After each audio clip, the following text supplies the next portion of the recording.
fight the real enemy. He is a symbol in particular. That pictures of him did his tour of Ireland.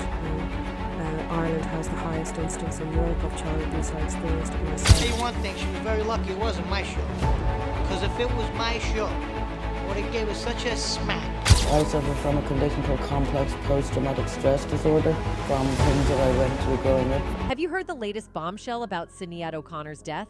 Remember when we all heard the tragic news about Sinead O'Connor passing away last year? Sad news to report this morning with the passing of Irish superstar Sinead O'Connor at the age of 56. The Irish music legend was a force in the entertainment industry, her songs soaring in the charts. And they said it was a natural death. The officers were called to her South London home at 11:18 a.m. yesterday morning. The coroner's office will determine the cause of death, although we're told it's not being treated as suspicious. But hold on to your seats, because a year later, on her death anniversary, the feds have reportedly just confirmed that her death wasn't as natural as we were led to believe. One day you're an ordinary, basically teenager. The next day you're responsible for another human life, So it does change you a bit. Just think about it. Sinead was always in the thick of it, exposing the dark underbelly of Hollywood. Hopefully passes some more information on to people, and to try to get people to just do the same study that I did. If I reach these conclusions after reading these things and studying this history. Ripping up a picture of the Pope on live TV, getting into public spats with Madonna, she was never one to shy away from controversy. Fight the real enemy!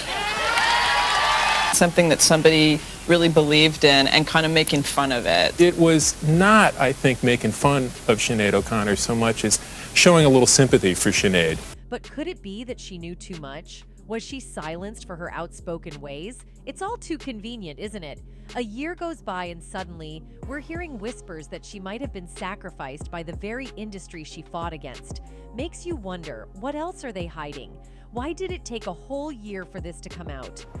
Whenever someone passes away, my mind just starts to wonder, and I was like, there's somebody else? Because, they always talk about in threes. And let's not forget, Hollywood isn't just about glitz and glam. There's a dark side, and Sinead was never afraid to shine a light on it.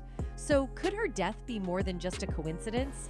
Were powerful forces at play, ensuring that her voice was permanently silenced? I think that our job as artists is to speak the truth about things and not to keep anything hidden. So many questions, so few answers. Is this another case of Hollywood's dirty secrets being swept under the rug, or is there something more sinister at play?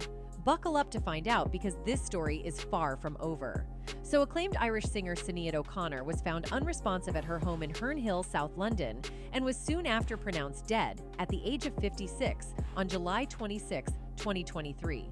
Over 5 months later, an autopsy report determined that she died from natural causes. But even now, we're learning further details as to what exactly led to her passing at such a young age. Bad news tonight, Irish singer Sinead O'Connor has died. Her biggest hit was Nothing Compares to You, and nothing much compared to that fabulous song. Just days after her one-year death anniversary, the Irish Independent reports that a death certificate specifically states that O'Connor's passing was a result of exacerbation of chronic obstructive pulmonary disease and bronchial asthma, together with low-grade lower respiratory tract infection.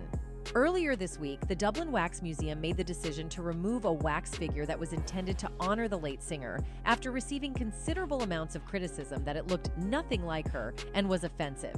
It looked nothing like her, and I thought it was hideous, the singer's brother John told Irish broadcaster RTA's Liveline radio program on Friday, according to BBC. The museum has plans to replace it with a more accurate representation.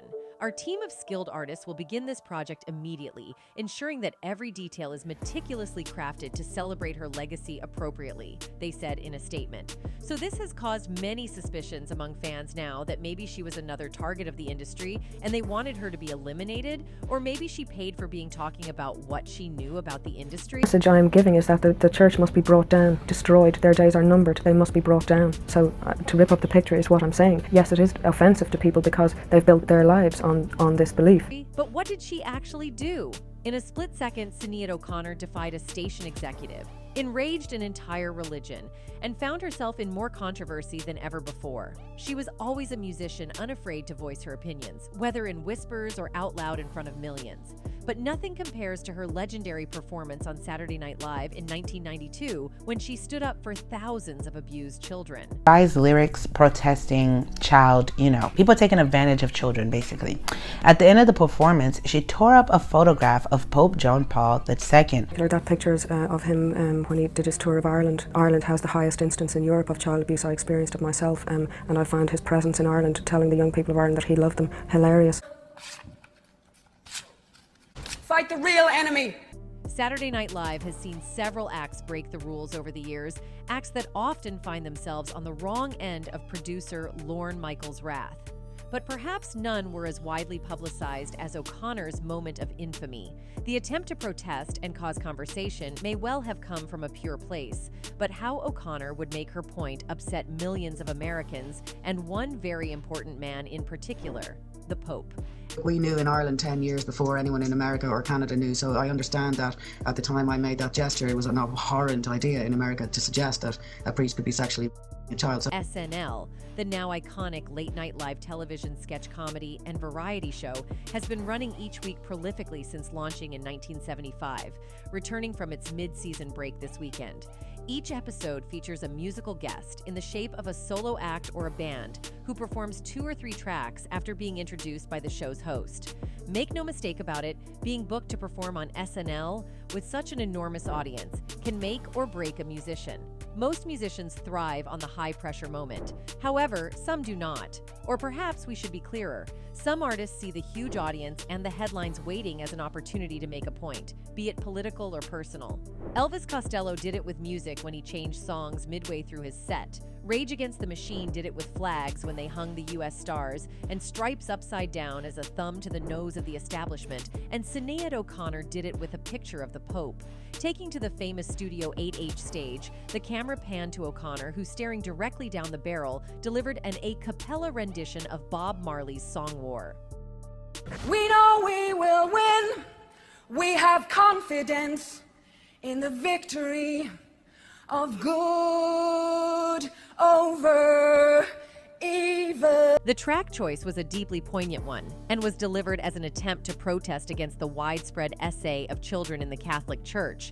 It was intended to flip Marley's original war on racism and train its crosshairs on CA. When he did his tour of Ireland, Ireland has the highest instance in Europe of child abuse. I experienced it myself, and I found his presence in Ireland, telling the young people of Ireland that he loved them, hilarious. O'Connor, who started to sing the lyrics, "We have confidence in good over evil," held up a photograph of Pope John Paul II to the camera at the very moment she sang the word evil.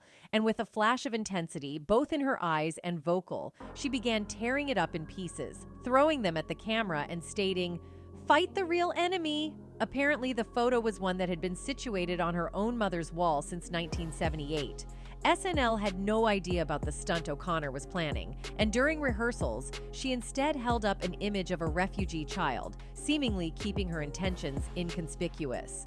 Knowing the show's strict rules and unwillingness to upset their sponsors, it's hard to imagine O'Connor could have gotten the stunt past the producers had she been truthful. If I hadn't done that, we wouldn't be sitting here now clarifying all these things, so it was to create discussion, to create the circumstances under which I would be asked these questions. O'Connor has often discussed the reason why she pulled the stunt in the years that followed. The singer then later explained that the plan was inspired by Bob Geldof.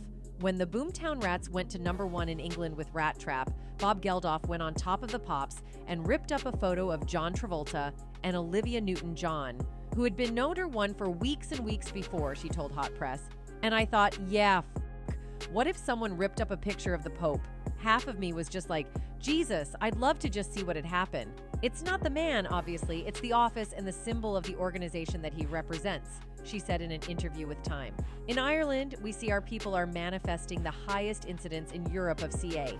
This is a direct result of the fact that they're not in contact with their history as Irish people, and the fact that in the schools, the priests have been beating the shit out of the children for years and essay them. This is the example that's been set for the people of Ireland. They have been controlled by the church, the very people who authorized what was done to them, who gave permission for what was done to them. Raised in a strictly religious Catholic family, O'Connor later spoke about her relationship with the religion and her own experiences of A as a child at the hands of those who were supposed to protect her. She described the A as S. physical, psychological, spiritual, emotional, and verbal, and mentioned going to school every day covered in bruises, boils, styes, and face welts, noting that no one ever intervened or said anything. I'm a 5'4" little woman, wandering the world for 2 years by myself. Nobody in my life, nobody. O'Connor expressed significant anger about these experiences and sought to understand why they happened. She found the most help through the 12-step group, Adult Children of Alcoholics or Dysfunctional Families. She revealed that her mother was a Valium addict and believed that what happened to her was a direct result of her mother's experiences both at home and in school. What happened? Sometimes She ran a torture chamber. She was a person who took delight in hurting you. O'Connor's actions would be equally chastised and celebrated by millions around the world. While many devout Catholics reacted negatively to her actions, a number of high-profile figures such as Bob Dylan and Chris Christopherson would pay tribute to her bravery. It was a huge moment in her career with so much on the line. Less than 2 weeks later, O'Connor made her first public appearance following the incident at Bob Dylan's 30th anniversary concert at Madison Square Garden. The second that O'Connor took the stage, the crowd relentlessly jeered her. Main organizer Chris Christopherson had to console her on stage. O'Connor tried to communicate her message through the appropriate channels by sending a letter to major news organizations. In the letter, she explained that the only reason she ever sang was to tell her story and ensure it was heard. She emphasized that her story represented countless millions of children whose families and nations were torn apart in the name of Jesus Christ. Reflecting a decade after the incident, she acknowledged that many people at the time struggled to understand her actions. She noted that while the American public may not have grasped her message, outside of America, people were more aware and supportive, and her actions were better understood. In the singer's autobiography, Rememberings, she writes in an excerpt published by Rolling Stone, "It was taken when he visited Ireland in 1979. Young people of Ireland," he had said after making a show of kissing the ground at the Dublin airport like the flight had been overly frightening. "I love you," the excerpt says. "What a load of claptrap. Nobody loved us, not even God. Sure, even our mothers and fathers couldn't stand us," she writes. "My intention had always been to destroy my mother's photo of the Pope," O'Connor added. "It represented lies and liars and In her memoir, O'Connor explains that during the rehearsal, she held up a photo of a Brazilian street kid who the police had. However, she then used the picture of the Pope for the real performance. "Everyone wants a pop star, see? But I am a protest singer," she writes in the passage. "I just had stuff to get off my chest." In a recent documentary about the Irish singer, Nothing Compares, O'Connor opens up about the moment, explaining, "I had come across an article about families who'd been trying to lodge complaints against the church for SA and were being silenced. An artist's job is sometimes to create difficult conversations that need to be had. In the past, O'Connor has remembered her SNL appearance fondly.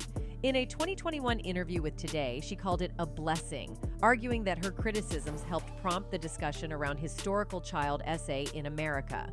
10 years after the Pope ripping episode, you all then found out in America that this was going on, she said. But you know this is not the only time she has been controversial. Once she talked about Prince that stunned everyone. Prince faced criticism from some quarters for alleged references to Satan in his songs. Sinead O'Connor claimed that Prince was involved in devil business and recounted an incident from 1991 when she visited his residence after the success of her cover of his song, Nothing Compares to You. In her memoir, Rememberings, O'Connor described an unsettling moment at Prince's Hollywood property where she perceived his irises vanishing, sparking her fear that he might be deeply involved in the occult. No, I wasn't ready for the type of success, inverted commas, that happened. Do you know what I mean? I wasn't really setting out to be a pop star. Expanding on the incident in an interview with The Times, Sinead O'Connor emphasized the veracity of her claims, stating, "That is as true as God. I believe he was involved in devil business because an old girlfriend of his told me he had the power to make S move around the room. He got me up there to see. Could this be one of mine? I guess he didn't bank on the Irish and me telling him to go F himself. In her memoir, Rememberings, O'Connor, who became ordained as a priest in the 1990s and practices as a Muslim, also recounted a troubling encounter with Prince. She asserted that he struck her with an object concealed within a pillowcase during a pillow fight and described instances of alleged stalking, with Prince purportedly chasing her down the road after escaping from what she described as a macabre mansion. Hopeful, isn't it? He obviously intends to get her back. Yes. He's getting her back because she's coming home after that. The Irish singer has stated that there were multiple factors contributing to Prince's violent behavior during their meeting. Prince, who passed away in 2016 at the age of 57, is no longer able to comment on these allegations. Sinead explained, "Firstly, Prince didn't like people covering his songs. Secondly, he had all these female proteges and he was annoyed that I wasn't one of them. Moreover, Sinead has also characterized Prince as a violent A of women and alleged that he terrorized and physically A her during her visit to his Hollywood mansion in the 1990s. These claims were also featured in her memoir, which was previewed in a New York Times profile, a publication that occurred 4 years after Prince's unfortunate death from a drug overdose. She writes that Prince summoned her to his macabre Hollywood mansion, chastised her for swearing in interviews, harangued his butler to serve her soup, though she repeatedly refused it, and sweetly suggested a pillow fight, only to thump her with something hard he'd slipped into his pillowcase, the Times reported.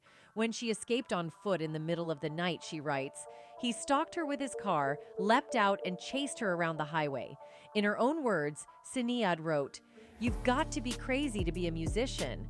But there's a difference between being crazy and being a violent A of women." At the 1989 Grammy Awards, O'Connor had a rap group's logo painted on her head in protest of the Recording Academy's decision to not televise the Best Rap Performance category. Aside from an appearance on Late Night with David Letterman the year before, the 1989 Grammys was the first time O'Connor, then just 21 years old, found herself on a global stage, with millions of people paying attention to her. The year also marked the first time the Grammys presented an award for Best Rap Performance, relenting to the fact that rap music was not a fad, but a musical expression that should be recognized alongside pop, rock, and country. However, the Recording Academy's acceptance only went so far, and its bosses decided to not televise the award, resulting in a boycott from rappers, including the category's inaugural winners, DJ Jazzy Jeff and the Fresh Prince aka Jeff Towns and Will Smith. O'Connor, who was a big fan of hip-hop music and had enlisted rap artists to support her on her first U.S. tour, decided to show her solidarity by painting the man in the crosshairs logo of the rap group Public Enemy, which frontman Chuck D said symbolizes the black man in America, on the side of her head ahead of the performance. By doing so, in her performance of her college radio hit Mandinka, she forced the Grammys and its audience to confront the erasure of rap artists who had not only been left out of the awards show, but mainstream television channels and radio stations as a whole. During the same performance, O'Connor tied her baby son's onesie around her waist to show that she was proud to be both a mother and a musician after being warned that having a baby at age 20 would ruin her career. O'Connor was 20 when she welcomed her first child, a son she named Jake, with music producer John Reynolds, who she later married. One day you're an ordinary, basically teenager. The next day you're responsible for another human life, So it does change you a bit. Jake was born in 1987, 3 weeks before the release of O'Connor's debut album. As O'Connor wrote in her 2021 memoir, Rememberings, her record label encouraged her to terminate her pregnancy as they thought being a mother would give her a negative image. If I was going to be a musician, I ought not to have babies because a woman shouldn't leave her baby to go on tour, and at the same time, a child can't be taken on tour, she recalled a doctor telling her, on the instruction of Ensign Records label executive Nigel Grange. Your record company has spent £100,000 recording your album. You owe it to them not to have this baby, she alleged the doctor also said in an attempt to get her to agree to an abortion. According to Vulture, O'Connor's decision to wear a onesie belonging to her then 16-month-old son around her waist along with her crop top, baggy, low-slung jeans, and Doc Martens at the Grammys was a middle finger to those who told her motherhood would end her career. However, if you think that SNL incident got erased from her life, then you might be wrong. Because 2 years before her powerful performance on Saturday Night Live in 1992, O'Connor refused to appear when she was paired alongside a controversial guest host. O'Connor withdrew from a 1990 appearance on the NBC variety sketch show after learning that the comedian Andrew Dice Clay, who was known at the time for his deliberately offensive onstage persona known as the Diceman, was scheduled to host. It would be nonsensical of Saturday Night Live to expect a woman to perform songs about a woman's experience after a monologue by Andrew Dice Clay. The then 23-year-old O'Connor said in a statement at the time, per the Los Angeles Times. She added that to perform alongside one of Clay's comedy routines, which featured jokes about violence, would show disrespect to women. O'Connor wasn't the only one to boycott the episode. SNL cast member Nora Dunn also announced that she would not appear. In 1990, O'Connor objected to the U.S. national anthem being played at her concert in New Jersey in protest of America's racism. Thing to slag Kylie off. We love her. You know, just because, you know, it's really not a good idea. Oh, I wasn't slacking her off. I was no, I know, saying. just, you know, because lots of people do, you know. At a 9,000-person strong concert at the Garden State Arts Center in New Jersey, O'Connor refused to take to the stage until the organizers agreed not to play the Star-Spangled Banner before the show. According to the Washington Post, the venue had a policy of playing the U.S. national anthem before every event, but eventually relented, fearing that a last-minute cancellation would enrage the audience. They prohibited the singer from performing there again. When the news got out, she ended up being banned from several radio stations in New York and New Jersey. O'Connor said at the time that national anthems have nothing to do with music in general, but later expanded on her reasons during an acceptance speech at the Grammys that year, where she picked up 3 major awards. She told the audience of her reasons for not wanting the Star-Spangled Banner played at her gigs. It's the American system I have disrespect for, which imposes censorship on people, which, as far as I'm concerned, is racism. I didn't want to go on stage after the national anthem of a country that's harassing people when they perform at gigs, she said. In 2013, O'Connor advised Miley Cyrus to stop letting herself be exploited for her appeal instead of developing her artistic talents. In 2013, former Disney Channel star Miley Cyrus cited O'Connor's video for Nothing Compares to You as an inspiration for her own music video, Wrecking Ball. In response, O'Connor penned an open letter to the then 20-year-old pop star, expressing her concern about Cyrus's choice to be naked and licking sledgehammers in the video. In the lengthy letter, she essentially advised Cyrus not to pee herself to the music industry. It is in fact the case that you will obscure your talent by allowing yourself to be pimped, whether it's the music business or yourself doing the pimping, O'Connor wrote. Speaking from experience, O'Connor added, "The music business doesn't give a shit about you or any of us. They will pee you for all you are worth and cleverly make you think it's what you wanted." After O'Connor's letter, things ended up getting ugly between the two. Cyrus shared old tweets of O'Connor's asking for psychiatrist recommendations, and O'Connor in turn sent 2 additional letters and threatened legal action. So with the nature of being this outspoken, she might have bothered the industry and what she seemingly paid for in the form of her death. One person wrote, "She was way ahead of her time on trying to expose the CA, so everyone just called her crazy. She was one of the most sane." Another one added, "Sinead was right all along.